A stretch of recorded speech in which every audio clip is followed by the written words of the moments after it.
అందరికీ నమస్కారం। ముందుగా ఈ వీడియోకి ఒక లైక్ కొట్టి మన ఛానల్ని సబ్స్క్రైబ్ చేసుకోండి। ఈ నెల సెప్టెంబర్ 3వ తేదీన బుధవారం నాడు ఏకాదశి వచ్చింది। భాద్రపద మాసంలో శుక్లపక్షంలో వచ్చే ఏకాదశిని పరివర్తని ఏకాదశి అని అంటారు। ఏకాదశికి చాలా విశిష్టత ఉంటుంది। ఎందుకంటే ఈ ఏకాదశి రోజున యోగ నిద్రలో ఉన్న శ్రీ మహావిష్ణువు ఎడమవైపు నుంచి కుడివైపుకు తిరిగి విష్ణుమూర్తి పరివర్తనం చెందుతాడు। కాబట్టి ఈ ఏకాదశిని పరివర్తిని ఏకాదశి అని పిలుస్తారు। ఇంతటి శక్తివంతమైన ఏకాదశి నాడు ఎవరైతే విష్ణుమూర్తిని పూజిస్తారో అలాంటి వారికి భోగ భాగ్యాలు కలుగుతాయి। పూర్వం ఎంతోమంది భక్తులు ఈ ఏకాదశి రోజున విష్ణుమూర్తిని పూజించి అష్టైశ్వర్యాలను పొందారట। కాబట్టి ఏకాదశి పూజా విధానం, పాటించాల్సిన నియమాల గురించి ఈ వీడియోలో తెలుసుకుందాం। ముందుగా ఈ వీడియోకి ఒక లైక్ కొట్టి ప్రతి ఒక్కరూ జై శ్రీరామ్ అని కామెంట్ చేయండి।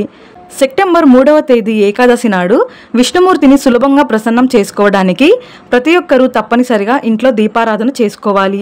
ఈ ఏకాదశి నాడు విష్ణు స్వరూపమైన వెంకటేశ్వర స్వామిని అలాగే లక్ష్మీదేవిని పూజించిన వారికి అంతులేని ఐశ్వర్యం సిద్ధిస్తుంది అనడంలో ఎలాంటి సందేహం లేదు। కాబట్టి ఈ ఏకాదశి రోజున ఆడవారు తెల్లవారుజామునే నిద్రలేచి ఇల్లంతా శుభ్రం చేసుకొని తలస్నానం చేసి ఇంట్లో దీపారాధన చేసుకోవాలి। ఇంటి గుమ్మం ముందు తప్పనిసరిగా ముగ్గు ఉండాలి। విశేషంగా ఈ పరివర్తని ఏకాదశి నాడు మీ ఇంటి ప్రధాన ద్వారం పైన గంధంతో స్వస్తిక్ గుర్తును అలాగే ఓం గుర్తును వేసుకోండి। మీ ఇంటికున్న దోషాలన్నీ తొలగిపోయి మీ కుటుంబానికి చాలా మంచి జరుగుతుంది। విష్ణుమూర్తిని పూజించే భక్తులు ఒకరోజు ముందుగానే తులసి దళాలను సిద్ధం చేసుకోండి। ఏకాదశి రోజున తులసి దళాలతో విష్ణుమూర్తిని పూజిస్తే మీ పూజకు 1000 రెట్ల పుణ్య ఫలితం దక్కుతుంది। అయితే ఏకాదశి రోజున మాత్రం తులసి ఆకులను కోయకూడదు। కాబట్టి ఒకరోజు ముందుగానే తులసి దళాలను సిద్ధం చేసుకోండి। మీ పూజ గదిని శుభ్రం చేసుకొని పూజ గదిలో ఉన్న వెంకటేశ్వర స్వామిని అలాగే లక్ష్మీదేవిని నిండుగా అలంకరించుకోవాలి। గంధం రాసి కుంకుమ బొట్లు పెట్టి పసుపు రంగు పుష్పాలతో స్వామివారిని అలాగే లక్ష్మీదేవిని విశేషంగా అలంకరించుకోవాలి।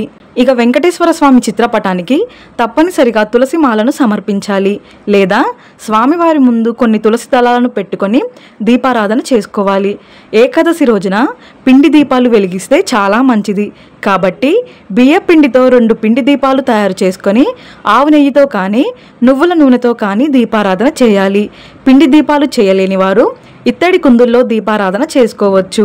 ఇక పూజలో నైవేద్యంగా బెల్లం పానకం లేదా అరటి పండ్లను తప్పనిసరిగా నివేదించాలి। ఇక ఈ ఏకాదశి నాడు తప్పనిసరిగా విష్ణు సహస్రనామాలు పారాయణం చేయండి। ఎందుకంటే ఈ రోజున విష్ణు సహస్రనామాలు పారాయణం చేస్తే 1,000 రెట్ల ఎక్కువగా పుణ్య ఫలితం కలుగుతుందని మన వేద పండితులు సూచిస్తున్నారు। అలాగే ఓం నమో భగవతే వాసుదేవాయ అనే మంత్రాన్ని 21 సార్లు చదవండి। మీ సమస్యలన్నీ వెంటనే తొలగిపోతాయి। విశేషంగా ఈ ఏకాదశి నాడు తులసి మొక్కను అలాగే రావి చెట్టును తప్పనిసరిగా పూజించాలి। తులసి కోటలో లక్ష్మీదేవి నివసిస్తుంది, రావి చెట్టులో విష్ణుమూర్తి కొలువై ఉంటాడు। కాబట్టి ఆర్థిక సమస్యలు, అప్పుల బాధలతో ఇబ్బంది పడేవారు తులసి కోటలో నెయ్యి దీపం వెలిగించి తులసి మొక్కకు పసుపు కుంకుమలు అలాగే పుష్పాలు సమర్పించి తులసి చుట్టూ 5 ప్రదక్షిణాలు చేస్తే మీ ఆర్థిక పరిస్థితి మెరుగుపడుతుంది। లక్ష్మీ అనుగ్రహం మీ ఇంటిపై ఎల్లవేళలా ఉంటుంది।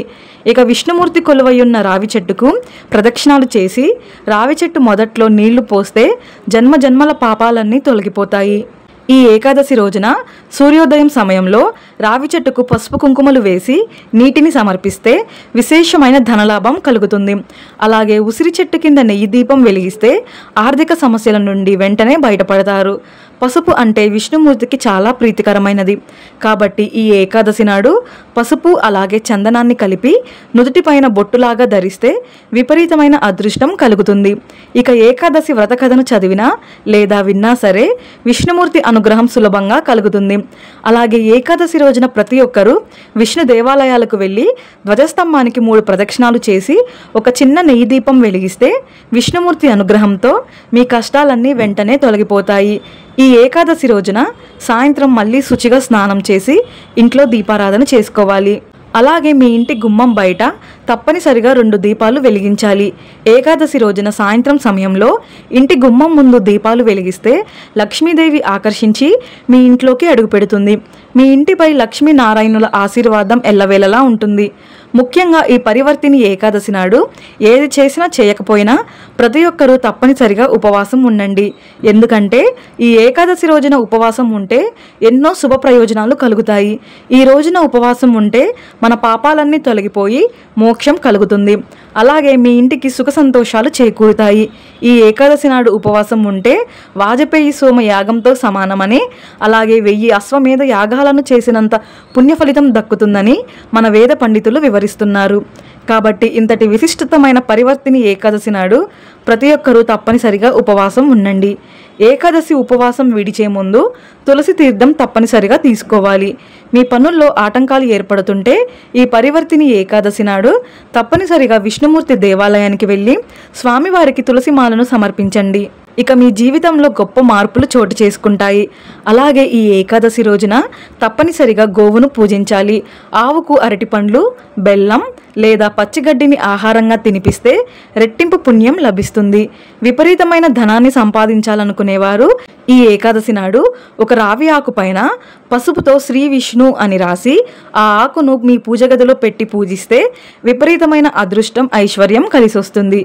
ఏకాదశి నాడు చేసే దానాలకు రెట్టింపు పుణ్య ఫలితం ప్రాప్తిస్తుంది. కాబట్టి ఈ ఏకాదశి నాడు పేదలకు ఆహారాన్ని దానం చేసి 1,000,000 రెట్ల పుణ్య ఫలితాన్ని పొందండి. మన పురాణాల ప్రకారం ఏకాదశి రోజున అన్నం తినకూడదని, ఒకవేళ తింటే మహాపాపంగా పరిగణించబడుతుందని వేద పండితులు సూచిస్తున్నారు. ఎందుకంటే ఈ ఏకాదశి రోజున సకల పాపాలన్నీ వడ్ల ధాన్యాలలో నివసిస్తాయట. కాబట్టి వాటిని తింటే ఆ పాపం మన శరీరంలోకి చేరుతుందని పండితులు చెబుతున్నారు. అలాగే ఈ ఏకాదశి రోజున ఉల్లిపాయలు, వెల్లుల్లి కూడా తినకూడదు. అలాగే ఈ ఏకాదశి నాడు గొడవలకు దూరంగా ఉండాలి. ఎవరిని కించపరచకూడదు. అదేవిధంగా నలుపు రంగు వస్త్రాలను మాత్రం ఏకాదశి రోజున ధరించకూడదు. విష్ణుమూర్తికి ప్రీతికరమైన పసుపు రంగు వస్త్రాలను ధరిస్తే చాలా మంచిది.